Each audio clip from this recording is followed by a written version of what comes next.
The European research project emBRACE is all about understanding how communities are preparing, coping with and recovering from natural hazards, what an emBRACE researcher would call community resilience. This was an FP7 project which started in 2011 and ran until 2015. It included research to identify key dimensions of resilience and to show conceptually how these contributory parts of community resilience fit together within a continuous loop, as you can see in the figure. These ideas were tested in different contexts: in the UK, Germany and Central Europe, Turkey, and the Italian and Swiss Alps.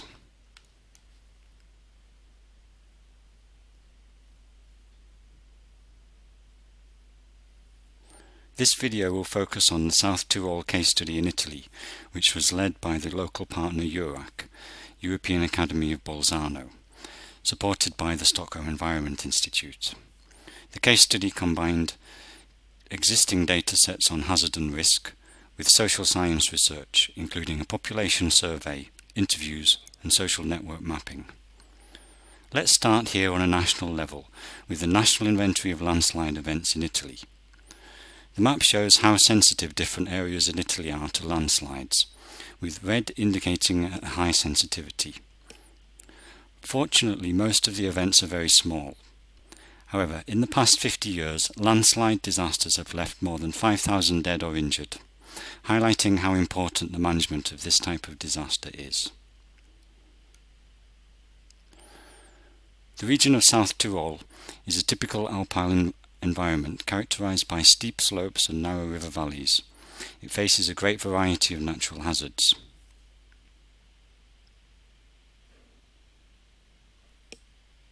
Hazards are often linked with each other.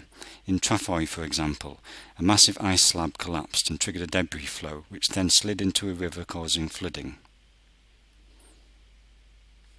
The permanent presence of hazards affects not only the natural, but also the built environment.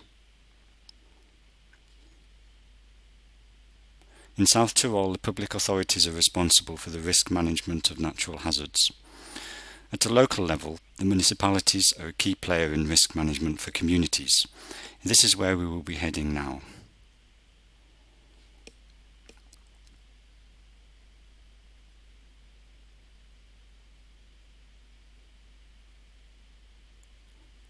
The emBRACE case study focused on the small Alpine community of Badia, where residents also are very familiar with different types of hazards. In December 2012, this area shown was hit by an exceptionally big landslide. This movement was triggered by heavy rain and temperature variations in the weeks and months before the event. Warnings were issued and 37 people from 4 hamlets needed to be evacuated. Thus, although nobody was injured, several buildings were entirely destroyed, and the event had a huge impact on people's risk perception. People that were directly affected perceive future probability of landslides as significantly higher than those who weren't. The study looked at the role of indigenous knowledge and risk perception, which is particularly relevant as 200 years ago there had been a landslide in exactly the same place. So, after the event, what has been most important in building resilience? Traditional local knowledge has been crucial. Most people got their information about past hazards from family and other community members, far more than from other media. Social networks and a strong sense of community also proved to be very valuable for dealing with the impacts of the hazard, and will also help build resilience in the long term. Social networks were mapped, such as the response network based on the survey question, which organisations would you go to in case of an emergency, which is shown here. This shows, and this is consistent with local emergency plan, who people would turn to for help in an emergency. The Volunteer Fire Brigade and the municipality of Badia are at the centre of the network. Shared understanding of roles helps with effective organisation, especially during emergencies. Previous familiarity among the individuals concerned increases trust and quality of work.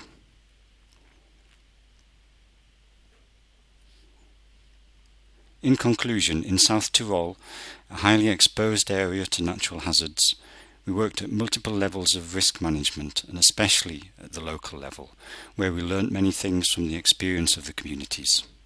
It really showed that response to disasters is complex.